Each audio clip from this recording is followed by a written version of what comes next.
ആ ഷിപ്പിലേക്ക് കയറാൻ വേണ്ടി അവള് സാഞ്ചിയെ തള്ളി പറഞ്ഞയക്കുന്നു. അവനെ ചവിട്ടി കൂട്ടി താഴെ ഇടുന്നു. എല്ലാവരും വെറുക്കുന്ന ഒരുത്തനായിട്ട് മാറാതിരിക്കാൻ ശ്രമിക്കുക. എല്ലാ ബിസ്ക്കറ്റ് ബാരിയേഴ്സും പൊട്ടി പൊടിഞ്ഞുപോയി. ലൂഫി അതെല്ലാം കഴിച്ചു. അതും അവന്റെ പുതിയൊരു ഫോം ടാങ്ക് മാൻ. കാനോൺ ബോൾ വലിച്ചെറിയുന്നത് പോലെ ക്രാക്കർ ലൂഫിയുടെ മുമ്പിൽ തോറ്റു പോകുന്നു. അതും കൂട്ടത്തിലെ സ്ട്രോങ് ആയിട്ടുള്ള രണ്ട് എലമെന്റ്സ്. അവന്റെ ഫാമിലിയുടെ ഭീഷണി ഭയന്ന് അവരുടെ കൂടെ അവൻ ബിഗ് മോമിന്റെ കൊട്ടാരത്തിലേക്ക് പോകുന്നു. ഇതേ സമയത്ത് ലൂഫിയും നാമിയും സാഞ്ചിയെ തേടി ബിഗ് മോമിന്റെ കൊട്ടാരത്തിലേക്ക് പോയിക്കൊണ്ടിരിക്കുന്ന സമയത്ത് മിറോ വേൾഡിലുള്ള ചോപ്പറും ക്യാരറ്റും നാമിയുടെ കയ്യിലുണ്ടായിരുന്ന ഒരു ചെറിയ കണ്ണാടിയുടെ പീസ് വഴി അവരോട് സംസാരിക്കുന്നു. സാഞ്ചി ബിഗ് മോമിന്റെ ക്യാസലിലേക്ക് പോവുകയാണെന്നുള്ള കാര്യം അവർ നാമിക്ക് പറഞ്ഞു കൊടുത്തു. അവരെ രണ്ടുപേരെയും പിടിക്കാൻ അവരുടെ പുറകെ തന്നെ ബ്രൂലി ഉണ്ടായതുകൊണ്ട് അവർക്ക് മുഴുവൻ കാര്യങ്ങളും പറയാൻ സമയമുണ്ടായിരുന്നില്ല. അതുകൂടാതെ നാമിയുടെ കയ്യിലുണ്ടായിരുന്ന ആ മിററും പൊട്ടിപ്പോകുന്നുണ്ട്. ഇനി മറ്റെന്തെങ്കിലും വഴി ഉപയോഗിച്ച് വേണം അവർക്ക് ചോപ്പറിനോടും ക്യാരറ്റിനോടും സംസാരിക്കാൻ വേണ്ടി. അവരെ രണ്ടുപേരെയും പിടിക്കാൻ മിറോ വേൾഡിൽ അന്വേഷിച്ചെടുക്കുന്ന ബ്രൂലിയുടെ കണ്ണ് വെട്ടിച്ച് അവർ രണ്ടുപേരും മറ്റൊരു ഭാഗത്ത് ഒളിച്ചിരിക്കുന്നു. അതുകൊണ്ട് അവരെ രണ്ടുപേരെയും പിടിക്കാൻ വേണ്ടി ബ്രൂലി കുറച്ച് ഹോമീസിനെ പിടിച്ച് ആ മിറോ വേൾഡിലേക്ക് കൊണ്ടുവന്നു. ഇപ്പൊ ലൂഫിയും നാമിയും ബിഗ് മോമിന്റെ കൊട്ടാരത്തിലേക്ക് പോകുന്ന വഴിക്ക് വെച്ച് അവരെന്തോ ഒരു ഭാഗ്യത്തിന് സാഞ്ചി പോകുന്ന വണ്ടി കണ്ടു. അപ്പൊ ദൂരത്ത് നിന്ന് ആ വണ്ടിയിൽ സാഞ്ചിയെ കണ്ടപാടെ നമ്മുടെ ലൂഫി ആവട്ടെ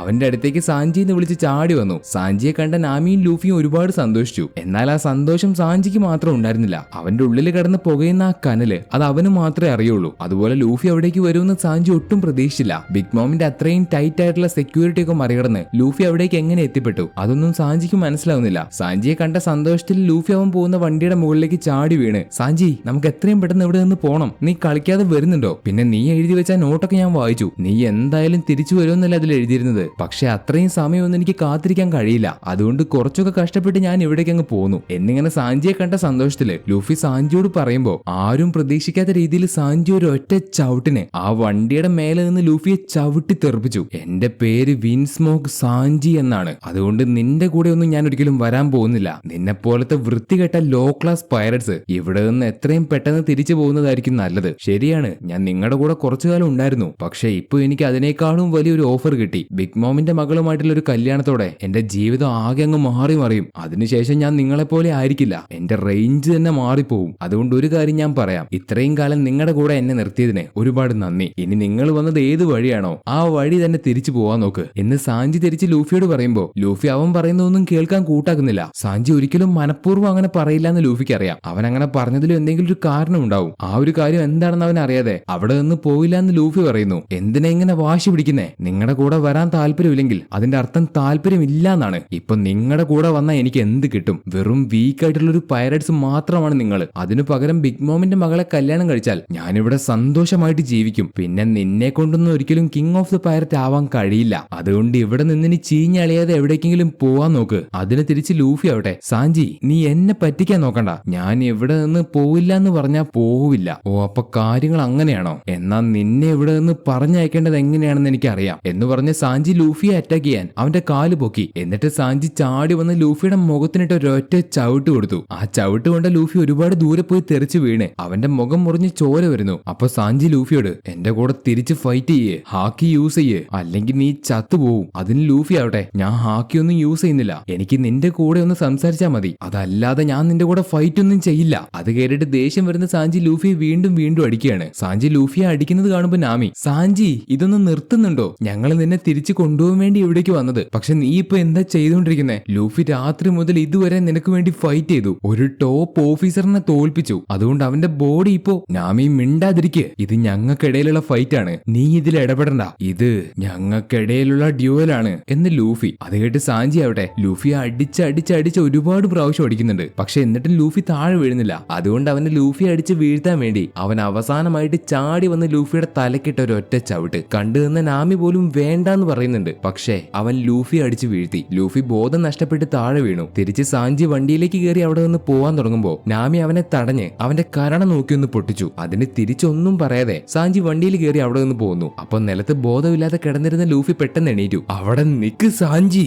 ഞങ്ങളൊരു ലോ ക്ലാസ് പൈററ്റ്സ് ആണല്ലേ, അങ്ങനെ നീ പറഞ്ഞത് ഒരിക്കലും കരുതി കൂട്ടിയായിരിക്കില്ല എന്ന് എനിക്കറിയാം, അത് നീ കള്ളം പറഞ്ഞതാണെന്ന് എനിക്കറിയാം. അങ്ങനെയൊക്കെ പറഞ്ഞാൽ ഞാൻ എവിടെ നിന്ന് പോകുമെന്ന് നിനക്ക് തോന്നുന്നുണ്ടോ? അങ്ങനെയാണെങ്കിൽ നിനക്ക് തെറ്റി. നീ എന്നെ എത്ര പ്രാവശ്യം തല്ലിയാലും അതെല്ലാം നിനക്കായിരിക്കും വേദനിക്കുന്നേ എന്ന് ലൂഫി അവനോട് അലറി വിളിച്ചു പറയുമ്പോ തിരിച്ചൊന്നും തന്നെ സാഞ്ചിക്ക് പറയാൻ കഴിയുന്നില്ല. കാരണം ലൂഫി പറഞ്ഞത് അത്രയും ശരിയാണ്. അവൻ ലൂഫിയെ എത്ര തവണ അടിച്ചാലും അത് വേദനിക്കാൻ പോകുന്നത് അവന് തന്നെയാണ്. വണ്ടിയിലിരിക്കുന്ന സാഞ്ചിയുടെ ചേച്ചി വണ്ടി നിർത്തണോന്ന് സാഞ്ചിയോട് ചോദിക്കുന്നു. വേണ്ട, വണ്ടി നിർത്തണ്ട, വണ്ടി മുന്നോട്ട് തന്നെ പോട്ടെ എന്ന് ചങ്ക് പൊട്ടുന്ന വേദനയില് അവനൊന്ന് ഉറക്കെ ഉറക്കെ കരയാൻ പോലും പറ്റാതെ എല്ലാം സഹിച്ച് മുന്നോട്ട് പോകുന്നു. വീണ്ടും ലൂഫി അവൻ കേൾക്കെ അലറിക്കൊണ്ട്, ഇത് നമ്മുടെ യാത്രയാണ്, അത് ഇതുവരെ അവസാനിച്ചിട്ടില്ല. ഞാൻ ഇവിടെ നിനക്ക് വേണ്ടി കാത്തിരിക്കും. ഇനി നീ തിരിച്ചു വന്നിട്ടില്ലെങ്കിലും ഞാൻ ഇവിടെ തന്നെ ഉണ്ടാവും. ഇവിടുന്ന് പട്ടിണി കിടന്ന് ചാവും. എന്റെ ഷിപ്പിലെ ആകെയുള്ള ഒരു കുക്കാണ് നീ. അതുകൊണ്ട് നീ ഉണ്ടാക്കി തരുന്നതല്ലാതെ ഞാൻ ഒന്നും തന്നെ കഴിക്കാൻ പോകുന്നില്ല. ഞാൻ ഇവിടെ തന്നെ ഉണ്ടാവും, നിനക്ക് വേണ്ടി കാത്തിരിക്കും. തിരിച്ചു വന്നേക്കണേ സാഞ്ചി. നീ ഇല്ലാതെ എനിക്ക് കിങ് ഓഫ് ദി പൈററ്റ് ആവാൻ കഴിയില്ല. അത് കേട്ട് സാഞ്ചി കരയുമ്പോ ഉറച്ച വാശിയോടെ ലൂഫി അവിടെ തന്നെ കിടന്നു. ഈ ഒരു സീനില് സാഞ്ചി ലൂഫിയെ അടിക്കുന്ന സമയത്ത് അവിടെ സോറോ ഉണ്ടായിരുന്നെങ്കിൽ സാഞ്ചിയുടെ തല സോറോ വെട്ടി പൊളിച്ചേനെ, അല്ലെങ്കിൽ സോറോ എന്തെങ്കിലുമൊക്കെ ചെയ്തേനെ എന്ന് ഒരുപാട് പേര് പറയുന്നത് ഞാൻ കേട്ടിട്ടുണ്ട്. അപ്പൊ സാഞ്ചി ലൂഫിയെ അടിക്കുന്ന സമയത്ത് അവിടെ സോറോ ഉണ്ടായിരുന്നെങ്കിൽ എന്തെങ്കിലും ചെയ്യുമായിരുന്നോ? സോറോ എന്തെങ്കിലും ചെയ്യുമെന്ന് നിങ്ങൾക്ക് തോന്നുന്നുണ്ടോ? അങ്ങനെ തോന്നുന്നുണ്ടെങ്കിൽ നിങ്ങൾക്ക് തെറ്റി. സോറോ ഒരിക്കലും അങ്ങനെ ചെയ്യാൻ പോകുന്നില്ല. കാരണം ലൂഫിയുടെ ഓർഡർ ഇല്ലാതെ തന്റെ സ്വന്തം ക്രൂവിലെ ഒരാളെ സോറോ ഒന്നും ചെയ്യില്ല. ആ സമയത്ത് സാഞ്ചി സ്ട്രോ ഹാറ്റ്സിലെ ഒരു മെമ്പറാണ്. അത് കൂടാതെ അവർക്കിടയിൽ നടക്കുന്ന ആ ഫൈറ്റ് അത് അവരുടെ ഇടയിൽ മാത്രം നടക്കുന്ന ഫൈറ്റ് ആണ്. അതിലേക്ക് മറ്റൊരാൾ ഇടപെടേണ്ട ആവശ്യമില്ല. ഇതിനൊരു എക്സാമ്പിൾ പറയുകയാണെങ്കിൽ പണ്ട് വാട്ടർ 7 വെച്ച് ലൂഫിക്കും ഊസോപ്പിനും ഇടയിൽ ഒരു ഫൈറ്റ് ഉണ്ടായിരുന്നു. അന്ന് ആ സമയത്ത് സോറോ കാണിയായിട്ട് കണ്ടു നിൽക്കാന്നല്ലാതെ മറ്റൊന്നും സോറോ ചെയ്തില്ല. കാരണം അത് അവരുടെ തീരുമാനമാണ്. അതുകൊണ്ട് സോറോയ്ക്കൊന്നും ചെയ്യാൻ കഴിയില്ല. പക്ഷെ ഇവിടെ നമ്മൾ ഓർക്കേണ്ട കാര്യം, ലൂഫി വെട്ടാൻ പറഞ്ഞാൽ സോറോ വെട്ടും. അതിനി സ്വന്തം ക്രൂമേറ്റ് ആണെങ്കിൽ പോലും. സോ ഈ രണ്ട് സിറ്റുവേഷനിലും ലൂഫിയാണ് ഫൈറ്റ് ചെയ്യുന്നത്. അപ്പൊ അതിനിടയിലേക്ക് ആരും ഇടപെടണ്ടെന്ന് ലൂഫി തന്നെ പറയുന്നുണ്ട്. അതുകൊണ്ട് ആരും ആ ഫൈറ്റിൽ ഇടപെടാൻ പോകുന്നില്ല. പക്ഷെ ഒരു പ്രാവശ്യം ലൂഫി സോറോയോട് വെട്ടടാന്ന് പറഞ്ഞാൽ അവിടെ അവസാനിക്കുമല്ല. പക്ഷെ ലൂഫി അങ്ങനെ പറയില്ല. അത് നമുക്കറിയാം. നേരത്തെ ലൂഫി ക്രാക്കറിനെ തോൽപ്പിച്ചറിഞ്ഞ് ഈ നേരം ബിഗ് മോം കലി കൊണ്ട് തുള്ളിക്കൊണ്ടിരിക്കുകയാണ്. തന്റെ മോനെ തോൽപ്പിച്ച സ്ട്രോ ഹാറ്റ് ലൂഫിയെ എങ്ങനെയെങ്കിലും പിടിച്ച് തന്റെ മുന്നിൽ കൊണ്ടുവരണം. അതിനുവേണ്ടി തന്റെ ഒരു കൂട്ടം ആർമിയെ പെരിയ തള്ള പറഞ്ഞയക്കുന്നു. അതും ചെറിയൊരു ആർമിയല്ല, 10,000 ആൾക്കാര്, ചെറുതും വലുതുമായിട്ടുള്ള ഹോമീസുകളും ബിഗ് മോമിന്റെ സ്ട്രോങ് ആയിട്ടുള്ള മറ്റു പല മക്കളും. അവരെല്ലാവരും കൂടെ ലൂഫിയെ പിടിക്കാൻ പോകുമ്പോ അതിലൂടെ വണ്ടിയിൽ വരുന്ന സാഞ്ചി ആ ഒരു ആർമിയെ കണ്ടു. അവരെല്ലാവരും ലൂഫിയെയാണ് പിടിക്കാൻ പോകുന്നത് എന്നറിയുന്ന സാഞ്ചിക്ക് ചെറുതായിട്ട് പേടിയാവുന്നുണ്ട്. അങ്ങനെ ബിഗ് മോമിന്റെ കൊട്ടാരത്തിലേക്ക് എത്തിയ സാഞ്ചിയും അവന്റെ ഫാമിലിയും ബിഗ് മോമിനെ കണ്ടുമുട്ടി. അവർക്കൊരു ചെറിയ വിരുന്നും ബിഗ് മോം ഒരുക്കി. അപ്പോൾ അവിടേക്ക് കല്യാണ പെണ്ണായിട്ടുള്ള പുഡിങ്ങും വരുന്നു. സാഞ്ചിയുടെ അടുത്ത് വന്നിരിക്കുന്ന പുഡിങ്ങിന് അവനോട് എന്തോ രഹസ്യമായിട്ട് സംസാരിക്കാനുണ്ടെന്ന് പറഞ്ഞ് അവനെ മറ്റൊരു സ്ഥലത്തേക്ക് വിളിച്ചുകൊണ്ട് പോയി സംസാരിക്കുന്നു. സ്ട്രോ ഹാറ്റ്സിന് അവിടേക്ക് വരാനുള്ള വഴി പറഞ്ഞു കൊടുത്തത് പുഡിംഗ് ആണ് എന്നുള്ള കാര്യം അവൾ സാഞ്ചിയോട് പറഞ്ഞു. പക്ഷെ ഇനിയൊന്നും പറഞ്ഞിട്ട് കാര്യമില്ല. സാഞ്ചിക്ക് അവിടെ നിന്ന് രക്ഷപ്പെടാനുള്ള എല്ലാ വഴിയും അടഞ്ഞു കഴിഞ്ഞു. അവൻ അവിടെ നിന്ന് രക്ഷപ്പെടാൻ ഒരുപാട് വഴി ആലോചിച്ചു. പക്ഷെ ഒന്നും നടക്കില്ല. അവൻ അവിടെ നിന്ന് രക്ഷപ്പെടാൻ കഴിയില്ല എന്ന കാര്യം പുഡിങ്ങിനോട് പറയുന്ന സാഞ്ചി അവന്റെ സ്വന്തം ഫാമിലി പോലും അവനെ ഇഷ്ടപ്പെടുന്നില്ല. അവരവനെ സഹായിക്കുന്നില്ല. അവരും കൂടെ ചേർന്നിട്ടാണ് ഇതൊക്കെ ചെയ്യുന്നതെന്ന് പറഞ്ഞ് അവന്റെ മുഖത്തുള്ള മാസ്ക് അഴിച്ചു മാറ്റി അവന്റെ സ്വന്തം ഫാമിലി അവനെ എത്രമാത്രം ടോർച്ചർ ചെയ്യുന്നുണ്ടെന്നുള്ള കാര്യം അവക്ക് കാണിച്ചു കൊടുത്തു. ഇനി അവന് രക്ഷപ്പെടാൻ കഴിയില്ല. ഇനി അവൻ കാരണം മറ്റുള്ളവർക്കൊന്നും സംഭവിക്കണ്ട എന്ന് വിചാരിക്കുന്ന സാഞ്ചി ഒന്നും ചെയ്യാതെ അവിടെ തന്നെ നിൽക്കാൻ തീരുമാനിച്ചു. പക്ഷെ പുഡിങ്ങിന് സാഞ്ചി ഇഷ്ടമുണ്ട്. എന്നിരുന്നാലും അവന്റെ ഇഷ്ടം അവിടെ നിന്ന് പോവാനാണെന്ന് മനസ്സിലാക്കുന്ന പുഡിങ് അവനെ രക്ഷപ്പെടാൻ ഒരുപാട് സഹായിച്ചു. പക്ഷെ ഒന്നും വർക്കൗട്ട് ആയില്ല. സാഞ്ചി അവളെ കല്യാണം കഴിച്ചേ പറ്റുള്ളൂ. കഴിഞ്ഞ ഒരുപാട് വർഷം സാഞ്ചി ഒരുപാട് കഷ്ടപ്പെട്ടു. അതുപോലെ തന്നെ ഇനിയും അനുഭവിക്കാമെന്ന് സാഞ്ചി പറയുമ്പോൾ അത് കേട്ട് പുഡിങ് കരഞ്ഞുകൊണ്ട് അവളുടെ കൂടെയുള്ള അവന്റെ ജീവിതം ഒരിക്കലും നരകമായിരിക്കില്ല എന്ന് പറയാണ്. പുഡിങ്ങിന്റെ അത്രയും നിഷ്കളങ്കമായിട്ടുള്ള മനസ്സ് കാണുന്ന സാഞ്ചിക്ക് അവളെ ഒരുപാട് ഇഷ്ടപ്പെട്ടു. അത്രയും നല്ലൊരു മനസ്സുള്ള പെൺകുട്ടിയെ സാഞ്ചിക്ക് വേണ്ടാന്ന് വെക്കാൻ കഴിയില്ല. അവളെ ഇനിയും കരയിപ്പിക്കാൻ കഴിയില്ല. അതുകൊണ്ട് സാഞ്ചി അവളെ കല്യാണം കഴിക്കാന്ന് പറഞ്ഞ് അവിടെ വെച്ച് അവളെ കെട്ടിപ്പിടിക്കുന്നു. തുടർന്ന് സാഞ്ചി അവന്റെ അമ്മായിയമ്മ ആവാൻ പോകുന്ന പെരിയതളെ പോയി കാണുന്നു. എന്തിനാണെന്ന് വെച്ചാൽ അവന്റെ മനസ്സ് മാറി അവൻ സ്വന്തം ഇഷ്ടപ്രകാരം പുഡിങ്ങിനെ കല്യാണം കഴിച്ചോളാം. ഇതിനെ ചൊല്ലി അവൻ ഇനി ഒരു പ്രശ്നം ഉണ്ടാക്കില്ല. പക്ഷെ അതിന് പകരം അവന്റെ ഫ്രണ്ട്സിനെ ഒന്നും ചെയ്യരുത്, അവരെ വെറുതെ വിടണം. ഇതിനു വേണ്ടി ബിഗ് മോമിന്റെ മകളെ കല്യാണം കഴിക്കാൻ അവൻ തയ്യാറാണ്. അത് കേൾക്കുന്ന ബിഗ് മോം ആവട്ടെ അവന്റെ ഫ്രണ്ട്സിനെ ഒന്നും ചെയ്യില്ല. പുള്ളിക്കാരി അവന്റെ ആവശ്യം സമ്മതിച്ചു. ഇങ്ങനെ സാഞ്ചി എല്ലാ കാര്യവും ചെയ്ത് പുഡിങ്ങുമായിട്ടുള്ള കല്യാണമൊക്കെ ഉറപ്പിച്ച് അവളുമായിട്ടുള്ള റൊമാൻസ് ഒക്കെ കാണിച്ച് പോയിക്കൊണ്ടിരിക്കുമ്പോ നമ്മുടെ ലൂഫിക്ക് നേരെ കൊടുങ്കാറ്റ് പോലെ ഒരു പട നടന്നു വരുന്നുണ്ട്. ദൂരത്ത് നിന്ന് വരുന്ന ആൾക്കാർ ചില്ലറക്കാരല്ലാന്ന് അവൻ മനസ്സിലാക്കി. നാമി ഇവിടെ നിന്ന് പോയിക്കോ, എവിടേക്കെങ്കിലും പോയി ഒളിക്ക്. എന്തു പറ്റി ലൂഫി? എനിക്ക് വേണ്ടി ഒരു കൂട്ടം വരുന്നുണ്ട്. അത് കേട്ട് നാമി ഒന്ന് നോക്കുമ്പോ ലൂഫി പറഞ്ഞതുപോലെ പുകയും പറപ്പിച്ചൊരു കൂട്ടം അവിടേക്ക് നടന്നു വരികയാണ്. അതും ഒന്നും രണ്ടും ഒന്നുമല്ല, 10,000 ആൾക്കാര്. അത് കണ്ട് പേടിച്ചു പോകുന്ന നാമി, ലൂഫി ഇവിടെ നിൽക്കണ്ട, നമുക്ക് എവിടേക്കെങ്കിലും പോവാം. Luffy please. അല്ലെങ്കിൽ വേണ്ട, നീ ഇവിടെ നിന്ന് മാറണ്ട, എവിടെയെങ്കിലും ഒന്ന് പോയി ഒളിച്ചിരുന്നാ മതി. അപ്പൊ ലൂഫി നാമിയോട് പറയുന്നത്, എവിടേക്കും ഞാൻ പോവില്ല. ഞാൻ ഇവിടെ നിന്ന് പോകുന്ന സമയത്ത് സാഞ്ചി ഇവിടേക്ക് വന്നാലോ, അതുകൊണ്ട് നിങ്ങൾ മാറി നിന്നോ. അങ്ങനെ ലൂഫിയുടെ അടുത്തേക്ക് അവരെത്തുമ്പോ അവരുടെ കൂട്ടത്തിലെ ഒരുത്തിനെ തല്ലി ഫൈറ്റ് ആദ്യം ലൂഫി എന്നെ തുടങ്ങി വെച്ചു. പിന്നെ അങ്ങോട്ടൊരു യുദ്ധമാണ്. അത്രയും ആൾക്കാർ ലൂഫിക്ക് നേരെ അറ്റാക്ക് ചെയ്യുന്നു. തന്റെ നേർക്ക് വരുന്ന എല്ലാത്തിനെയും ലൂഫി പെറുക്കിയെടുത്ത് അടിച്ചു. ലൂഫിയെ സഹായിക്കാൻ നാമിയും ഫൈറ്റ് ചെയ്യുന്നുണ്ട്.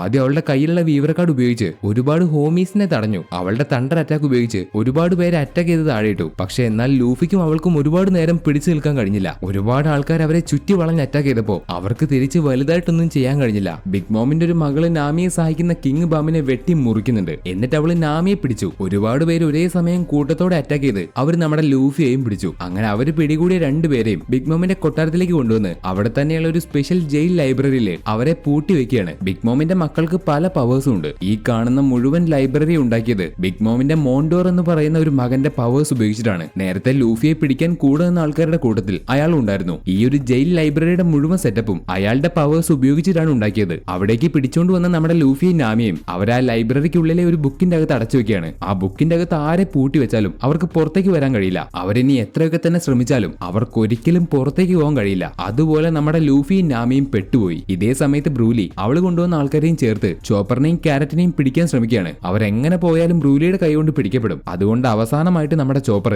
ക്യാരറ്റിനോട് അവളുടെ ചെവിയിൽ സീക്രട്ട് ആയിട്ട് ചോപ്പർ എന്തൊക്കെയോ പറഞ്ഞു കൊടുക്കും. അത് കേട്ട് മനസ്സിലായതുപോലെ ക്യാരറ്റും രണ്ടുപേരും എന്താണ് പറയുന്നതെന്ന് ബ്രൂലിക്കും മനസ്സിലാവുന്നില്ല. അങ്ങനെ അവസാനം ബ്രൂലിയുടെ ആൾക്കാർ എല്ലാവരും കൂടെ ചേർന്ന് ചോപ്പറിനെയും ക്യാരറ്റിനെയും പിടിക്കുകയാണ്. എന്നിട്ട് ബ്രൂലി അവരെ കൊണ്ടുപോകുന്നത് ആ മിറോ വേൾഡിലുള്ള അവളുടെ ഒരു വീട്ടിലേക്കാണ്. അവിടെ വെച്ച് രണ്ടുപേരെയും കുക്ക് ചെയ്ത് തിന്നാൻ പോവാണ് ബ്രൂലി. ആദ്യം ക്യാരറ്റിനെ കുക്ക് ചെയ്യാൻ കെട്ടി തൂക്കി. ആ സമയത്ത് അടുത്തിരിക്കുന്ന ചോപ്പർ വേണ്ടെന്നൊക്കെ പറയുന്നുണ്ട്. പക്ഷെ എന്നാൽ അതൊക്കെ ചോപ്പറിന്റെ പ്ലാൻ ആണ്. അവൻ അവിടെ നിന്ന് രക്ഷപ്പെട്ടു പോകാനുള്ള വ്യക്തമായിട്ടുള്ള പ്ലാൻ ഉണ്ട്. നേരത്തെ ബ്രൂലി അവരെ പിടിക്കുന്നതിന് മുമ്പ് ചോപ്പർ ക്യാരറ്റിനോട് പറഞ്ഞത് എന്താണെന്ന് വെച്ചാൽ അവരവനെ പിടിച്ച് വിലം കൊണ്ട് കെട്ടിവെക്കുമ്പോൾ അത് അവന്റെ ഹെവി പോയിന്റ് എന്ന് പറയുന്ന ഫോമിലായിരിക്കണം. എന്നാലേ ചോപ്പർ വീണ്ടും ട്രാൻസ്ഫോം ചെയ്യുമ്പോൾ ആ ചങ്ങളെ പെട്ടെന്ന് തന്നെ പൊട്ടിക്കാൻ പറ്റുള്ളൂ. അതുപോലെ കഴിഞ്ഞ ദിവസമായിരുന്നു അവന്റെ മോൺസ്റ്റർ പോയിന്റ് അവൻ ആക്ടിവേറ്റ് ചെയ്തത്. അതുകൊണ്ട് ഇന്നും അവന് മോൺസ്റ്റർ പോയിന്റിലേക്ക് ട്രാൻസ്ഫോം ചെയ്യാൻ പറ്റും. സോ ചോപ്പർ പെട്ടെന്ന് ട്രാൻസ്ഫോം ചെയ്ത് അവിടെ നിന്ന് രക്ഷപ്പെടാനാണ് അവന്റെ പ്ലാൻ. ഇതൊന്നും അറിയാത്ത ബ്രൂലി അവളുടെ ആൾക്കാരും അവരെ പാചകം ചെയ്ത് കഴിക്കാനുള്ള വെള്ളം തിളപ്പിച്ചുകൊണ്ടിരിക്കുകയാണ്. മറ്റൊരു ഭാഗത്ത് ബിഗ് മോം ഒളിപ്പിച്ചു വെച്ച പോണിഗ്ലിഫ് എടുത്തേ അടങ്ങൂ എന്ന് തീരുമാനിച്ച ബ്രൂക്കും പെഡ്രോയും അങ്ങനെ ആ പോണിഗ്ലിഫ് ഉള്ള സ്ഥലം എവിടെയാണെന്ന് കണ്ടുപിടിച്ച് അവരവിടേക്ക് വന്നു. എന്നാൽ അവിടെ മുഴുവനും ബിഗ് മോമിന്റെ ഹൈ സെക്യൂരിറ്റിയാണ്. അത്ര പെട്ടെന്ന് കയറി എടുക്കാൻ പറ്റുന്ന ഒരു സ്ഥലമല്ലത്. ആ സ്ഥലം ആദ്യം മനസ്സിലാക്കണം. അത് എടുക്കാനുള്ള ഒരു പ്ലാൻ വേണം. വേണ്ടി വന്ന അത്യാവശ്യം ഫൈറ്റും ചെയ്യണം. സോ അവിടേക്ക് വന്ന ബ്രൂക്കും പെഡ്രോയും ചാടിക്കേറി ഒന്നും തന്നെ ചെയ്യുന്നില്ല. പതിയെ അവിടെ നടക്കുന്ന കാര്യങ്ങളെല്ലാം മനസ്സിലാക്കാൻ വേണ്ടി നമ്മുടെ ബ്രൂക്ക് അവന്റെ സ്പെഷ്യൽ ഫോമിലേക്ക് വന്നു. കൂടുവിട്ട് കൂടുമാറ്റം. അതായത് ബ്രൂക്കിന് അവന്റെ സോള് മാത്രം പുറത്തേക്ക് കൊണ്ടുവരാൻ കഴിയും. സോ അങ്ങനെ ബ്രൂക്ക് അവന്റെ സോള് പുറത്തേക്ക് കൊണ്ടുവന്ന് ആ പോണിഗ്ലിഫുള്ള സ്ഥലം മുഴുവൻ എന്തൊക്കെയാണ് സംഭവിക്കുന്നതെന്ന് മനസ്സിലാക്കുന്നു. അവൻ ഒളിച്ചിരുന്ന എല്ലാ കാര്യങ്ങളും നോക്കി കാണുന്നുണ്ട്. അപ്പോഴാണ് ബ്രൂക്ക് അവിടെ ഒരുപാട് പോണിഗ്ലിഫ് കാണുന്നത്. അവിടെ ഒരു പോണിഗ്ലിഫ് അല്ല ഉള്ളത്, മറിച്ച് ഒരുപാട് പോണിഗ്ലിഫ് ഉണ്ട്. അതിൽ സ്പെഷ്യൽ ആയിട്ടുള്ള പോണിഗ്ലിഫ് ആകെ ഒന്നേ ഉള്ളൂ. അതാണ് റെഡ് പോണിഗ്ലിഫ്. ബാക്കിയുള്ളതെല്ലാം നോർമൽ പോണിഗ്ലിഫ്സ് ആണ്. അതിലെ ഒരു പോണിഗ്ലിഫ് ഫിഷ്മാൻ ഐലൻഡിൽ ഉണ്ടായിരുന്ന പോണിഗ്ലിഫ് ആണ്. ആ പോണിഗ്ലിഫ് ഇവിടെ എങ്ങനെയാണ് എത്തിയതെന്ന് വെച്ചാൽ ജീംബെ ബിഗ് മോമിന്റെ ക്രൂവിലേക്ക് ചേർന്നല്ലോ. അതുകൊണ്ട് ജീംബെ ആയിരുന്നു ആ പോണിഗ്ലിഫ് ഇവിടെ കൊണ്ടുവന്ന് കൊടുത്തത് ബിഗ് മോമിന് ഒരു ഗിഫ്റ്റ് എന്ന രീതിയിൽ. അങ്ങനെ ബിഗ് മോമിന്റെ പക്കൽ ഇപ്പൊ മൊത്തം നോർമൽ പോണിഗ്ലിഫ് 2 ഉണ്ട്. കൂട്ടത്തിൽ മെയിൻ ആയിട്ടുള്ള ഒരു റെഡ് പോണിഗ്ലിഫും ഉണ്ട്. അങ്ങനെ മൊത്തം 3 പോണിഗ്ലിഫ്. അതിലെ റെഡ് പോണിഗ്ലിഫ് ആണ് നമ്മുടെ സ്ട്രോ ഹെഡ്സിന് വേണ്ടത്. പക്ഷേ അവിടുത്തെ സെക്യൂരിറ്റി അവരിപ്പോ ഒന്നുകൂടെ സ്ട്രോങ് ആക്കി. കാരണം പോണിഗ്ലിഫ് എടുക്കാൻ വേണ്ടി കുറച്ചുപേർ അവിടേക്ക് വന്നിട്ടുണ്ടെന്ന് അവർക്ക് മനസ്സിലായി. അതിലെ കുറച്ച് സ്ട്രോ ഹെഡ്സിനെ അവർ പിടിച്ചു. പക്ഷെ ബ്രൂക്കും പെഡ്രോയും അവിടെ തന്നെ ഉണ്ടെന്ന് അവർക്കറിയാം. അതുകൊണ്ട് അവരവിടുത്തെ സെക്യൂരിറ്റി ഒന്നുകൂടെ സ്ട്രോങ് ആക്കി. അവിടെ ഇപ്പൊ പ്രൊട്ടക്ട് ചെയ്യാൻ അവിടെ ഇരിക്കുന്നത് ബിഗ് മോമിന്റെ മകളായിട്ടുള്ള സ്മൂത്തിയാണ്. സ്വീറ്റ് ജനറൽസിലെ തന്നെ ഹൈ റാങ്ക് ഉള്ള ഒരു ജനറൽ. ഇപ്പൊ അവളുടെ അടുത്തേക്ക് ആ സമയത്ത് ബാരൻ ടെമാഗോ എന്ന് പറയുന്ന ബിഗ് മോം പൈററ്റ്സിലെ അയാളും കൂടെ വന്നിട്ടുണ്ട്. എന്തിനാണെന്ന് വെച്ചാൽ ആ സ്ഥലത്തേക്ക് സ്ട്രോ ഹെഡ്സ് എത്തിയിട്ടുണ്ട്. അതിലെ കുറച്ചുപേര് നമ്മുടെ റഡാർ വിട്ട് മിസ്സിംഗ് ആണ്. എന്തായാലും അവന്മാർ ഇങ്ങോട്ട് തന്നെ വരും. അതുകൊണ്ട് ഈ കാര്യങ്ങളൊന്നും ശ്രദ്ധിക്കണം എന്ന് സ്മൂത്തിയോട് പറയാനാണ് ബാരൻ ടെമാഗോ അവിടേക്ക് വന്നത്. ഇപ്പൊ അവിടേക്ക് വന്നിരിക്കുന്ന സ്ട്രോ ഹെഡ്സിന്റെ കൂട്ടത്തിലെ പെഡ്രോ പണ്ട് ഒരു പ്രാവശ്യം ഇതേ ആവശ്യത്തിന് വേണ്ടി പോണിഗ്ലിഫ് എടുക്കാൻ വേണ്ടി ഇവിടേക്ക് വന്നിട്ടുണ്ട്. പക്ഷേ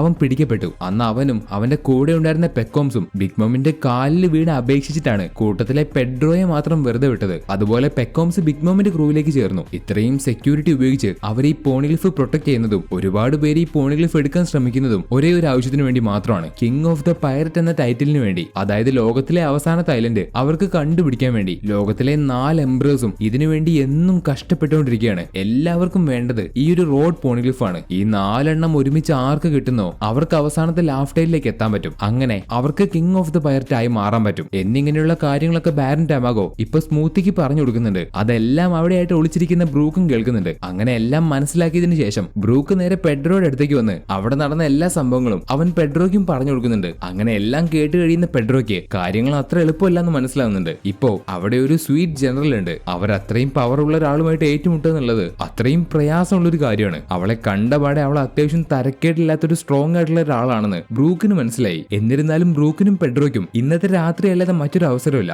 എത്രയൊക്കെ ബുദ്ധിമുട്ടിയിട്ടാണെങ്കിലും അവർക്ക് ഇന്നത്തെ രാത്രി അത് ചെയ്തേ പറ്റുള്ളൂ. ഒരിക്കലും ഇതുപോലൊരു അവസരം ഇനി അവർക്ക് കിട്ടാനേ പോകുന്നില്ല. ഇനി അവരെങ്ങാനും തിരിച്ചു പോവുകയാണെങ്കിൽ പിന്നെ ഇവിടേക്ക് തിരിച്ചു വരാൻ പോലും പറ്റുമെന്ന് അവർക്കറിയില്ല. അതൊരിക്കലും നടക്കാത്ത കാര്യമാണ്. അതുകൊണ്ട് ഇന്നത്തെ രാത്രി അവർക്ക് പറ്റുന്നതുപോലെ അവർ എന്തെങ്കിലും എന്തെങ്കിലും ചെയ്യണം. ഈ ഒരു കാര്യം മനസ്സിലാക്കുന്ന ബ്രൂക്കും പെഡ്രോയും ഇത് നമുക്ക് കിട്ടുന്ന ഒരേ ഒരു അവസരമാണ്, ഇത് കഴിഞ്ഞാൽ മറ്റൊരു അവസരം കിട്ടുമെന്ന് നമുക്ക് പറയാൻ കഴിയില്ല, അതുകൊണ്ട് എന്തെങ്കിലും ചെയ്യാനുണ്ടെങ്കിൽ ഇപ്പൊ ചെയ്യണം എന്ന് ബ്രൂക്ക്. പക്ഷേ നമ്മൾ അവിടേക്ക് ഇടിച്ചു കയറുകയാണെങ്കിൽ രണ്ടുപേരെയും അവർ കൊന്നുകളയും. അതിന് ബ്രൂക്ക് ബാരൻ ടമാഗോയുടെ ടാർഗറ്റ് ആരായിരിക്കും, അതെന്തായാലും ഞാനായിരിക്കും എന്ന് പെഡ്രോ പറയുമ്പോ അതിന് ബ്രൂക്ക് ആവട്ടെ, അപ്പൊ പെഡ്രോ സാൻ ഇന്നത്തെ രാത്രി ഒരു ഇരയായിട്ട് മാറാൻ തയ്യാറായിക്കോ, സത്യത്തിൽ എനിക്കും അങ്ങനെയാ തോന്നുന്നേ എന്ന് പറഞ്ഞ് രണ്ടുപേരും അവരുടെ പ്ലാൻ ഇവിടെ തീരുമാനിക്കുന്നു. എന്താണെന്ന് വെച്ചാൽ അവരുടെ മുന്നിലേക്ക് പെഡ്രോയെ ഒരു ഇരയായിട്ട് ഇട്ടുകൊടുക്കും. ആ സമയത്ത് എന്തായാലും എല്ലാവരും പെഡ്രോയുടെ പുറകെ ആയിരിക്കും. സോ അത്രയും സമയം മതി നമ്മുടെ ബ്രൂക്കിന് പണി തീർക്കാൻ. ഇതാണ് രണ്ടുപേരുടെയും പ്ലാൻ. ഇങ്ങനെ അവരവരുടെ പ്ലാൻ നടത്താൻ വേണ്ടി തയ്യാറാവാണ്. മറ്റൊരു ഭാഗത്തുള്ള ബിഗ് മോമിനെ കാണിക്കുമ്പോൾ പുള്ളിക്കാരത്തി തന്റെ ലൈബ്രറി ജയിലിലെ കളക്ഷൻസ് മുഴുവൻ പുതിയതായിട്ട് ബന്ധം കൂടാൻ വേണ്ടി പോകുന്ന ജർമ്മ 66 ആൾക്കാർക്ക്, അതായത് സാഞ്ചിയുടെ ഫാമിലിക്ക് കാണിച്ചു കൊടുത്തോണ്ടിരിക്കുന്നു. പുള്ളിക്കാരത്തിക്ക് ഒരുപാട് കളക്ഷൻസ് ഉണ്ട്. ഈ ലൈബ്രറി മുഴുവൻ പുള്ളിക്കാരത്തിയുടെ കളക്ഷൻസ് ആണ്. ഇതിൽ റയർ ആയിട്ടുള്ള ഒരുപാട് കാര്യങ്ങളുണ്ട്. അതിൽ അടച്ചു വെച്ചിരിക്കുന്ന ഒന്നിനും പ്രായമാവില്ല എന്നിങ്ങനെയുള്ള അവിടുത്തെ എല്ലാ കാര്യങ്ങളും പുള്ളിക്കാരി അവരോട് പറഞ്ഞു കൊടുക്കുമ്പോൾ കൂട്ടത്തിലെ വിൻസ്മോക്ക് ജഡ്ജ് അവരോട് ഈ ഐലൻഡിലെ എല്ലാ കാര്യങ്ങളും ഞങ്ങൾ കണ്ടു. ഒരിക്കലും ചിന്തിക്കാൻ പോലും കഴിയാത്ത ഒരുപാട് കാര്യങ്ങൾ ഈ ഐലൻഡിലുണ്ട്. ഒരുപാട് റേസസിലെ ആൾക്കാരുണ്ട്. പക്ഷെ അതിൽ ജയന്റ്സ് മാത്രമില്ല. അതെന്താ ജയന്റ്സ് മാത്രം ഇല്ലാത്ത? അതെന്താ നിങ്ങളുടെ ഐലൻഡിലെ ജയന്റുകളുടെ റേസ് ഇല്ലാത്തത്? ഈ ഒരു ചോദ്യം ജഡ്ജി ചോദിക്കുമ്പോൾ ബിഗ് മോമിന് തിരിച്ചു പറയാൻ ഒരു ഉത്തരം കിട്ടുന്നില്ല. ആ ചോദ്യം കേട്ട് പുള്ളിക്കാരത്തി വല്ലാണ്ട് അങ്ങ് ടെൻഷൻ ആവുന്നു. കാരണം എല്ലാ റേസസിലെ ആൾക്കാരും ആ ഐലൻഡിലുണ്ട്. പക്ഷെ ജയന്റ്സിനെ മാത്രം അവർക്ക് ശേഖരിക്കാൻ കഴിഞ്ഞില്ല. അവർക്ക് ജയന്റ്സിനെ കിട്ടിയില്ല. അതിന്റെ ഒരു സങ്കടം ബിഗ് മോമിന് എപ്പോഴും ഉണ്ട്. ഇപ്പൊ വിൻസ്മോക്ക് ജഡ്ജിന്റെ ചോദ്യത്തിന് ബിഗ് മോമിന് ഉത്തരം കിട്ടാതെ നിൽക്കുന്ന ഈ ഒരു സമയത്ത് പെട്ടെന്നൊരു ഗാർഡ് പരിഭ്രമിച്ച് അവിടേക്ക് വന്ന് ബിഗ് മോമിനെ വിളിച്ചോണ്ട് പോകുന്നു. കാരണം അവർക്ക് ലൂഫിയെ കിട്ടിയെന്ന് പറയാനാണ് അയാൾ അവിടേക്ക് വന്നത്. ആ ഒരു കാര്യം അറിയുന്ന ബിഗ് മോം ലൂഫിയോട് സംസാരിക്കാൻ വേണ്ടി അവിടെ നിന്ന് വരുന്നു. അങ്ങനെ ബിഗ് മോമിന്റെ ആൾക്കാര് ലൂഫിയെ അടച്ചു വെച്ചിരിക്കുന്ന ബുക്ക് തുറന്ന് ബിഗ് മോമിന് അവനോട് സംസാരിക്കാൻ വേണ്ടി ഒരു ട്രാൻസ്പോണ്ടർ സ്നെയിൽ അവിടേക്ക് കൊണ്ടുവന്ന് വെച്ചു കൊടുത്തു. ഇത്രയും പേരുത്തെ ട്രാൻസ്പോണ്ടർ സ്നെയിലോ എന്ന് നാമിയും ലൂഫിയും. അങ്ങനെ ആ ട്രാൻസ്പോണ്ടർ സ്നെയിലൂടെ ലൂഫിയോട് ബിഗ് മോം സംസാരിക്കാൻ ആരംഭിച്ചു. സ്ട്രോ ഹാറ്റ് ലൂഫി, ഒരുപാട് നാളായല്ലോ ഒന്ന് സംസാരിച്ചിട്ട്. എന്തായാലും നീ പറഞ്ഞ വാക്ക് പാലിച്ചു. നീ ഒരുപാട് ദൂരം സഞ്ചരിച്ച് ഇവിടെ വരെ എത്തിയില്ലേ? അത് കേട്ട് ലൂഫി പറയും, ഇത് ബിഗ് മോം ആണ് സംസാരിക്കുന്നേ. ഹേ ബിഗ് മോം തള്ളേ, എന്നെ ഇവിടെ നിന്ന് അഴിച്ചു വിടറി, എനിക്ക് എത്രയും പെട്ടെന്ന് പുറത്തേക്ക് പോകണം. അതെങ്ങനെയാ ശരിയാവുന്നേ സ്ട്രോ ഹാറ്റ് ലൂഫി? നീ എന്താ പൊട്ടനാണോ? എന്നിരുന്നാലും എന്റെ മുന്നിൽ വെച്ച് നീ ഇപ്പൊ ഇങ്ങനെ സംസാരിക്കാൻ വാ തുറക്കുന്നുണ്ടല്ലോ. നീ നിന്റെ മുഴുവൻ ക്രൂവിനെയും കൊണ്ടുവരാത്തത് കൊണ്ട് ഞാൻ വിചാരിച്ചു നീ ഫിഷ്മാൻ ഐലൻഡിൽ വെച്ച് പറഞ്ഞ കാര്യങ്ങളെല്ലാം മറന്നു പോയിട്ടുണ്ടാവുമെന്ന്. അത് കേട്ട് ലൂഫി ബിഗ് മോമിനോട് പറയും, മറ്റെന്തെങ്കിലും ഒരു ദിവസം ഞാൻ നിങ്ങളുടെ ചന്തി അടിച്ച് പൊട്ടിക്കും. എന്നാൽ ഇപ്പോ ഞാൻ ഇവിടേക്ക് വന്നത് മറ്റൊരു ആവശ്യത്തിന് വേണ്ടിയാ, ഞങ്ങളുടെ സാഞ്ചിയെ തിരിച്ചു കൊണ്ടുപോവാൻ. അതിന് ബിഗ് മോം അവനോട്, മതിയാക്ക് നിന്റെ മണ്ടത്തരങ്ങളൊക്കെ, ആരും തന്നെ സഹായിക്കാനില്ലാതെ നീ ഇവിടെ കിടന്ന് പുഴുക്കും. അതിന് നമ്മുടെ ലൂഫി ആവട്ടെ, ഒന്ന് വായടക്കി തള്ളേ, നിങ്ങൾക്ക് എന്റെ കൂടെ ഫൈറ്റ് ചെയ്യണമെങ്കിൽ വാ, വന്ന് ഇപ്പൊ ഫൈറ്റ് ചെയ്യേ, ഞാൻ നിങ്ങളുടെ കൂടെ ഇപ്പോ ഇവിടെ വെച്ച് ഫൈറ്റ് ചെയ്യാൻ തയ്യാറാണ് എന്ന് ബിഗ് മോമിനോട് ലൂഫി ദേഷ്യത്തോടെ പറയാണ്.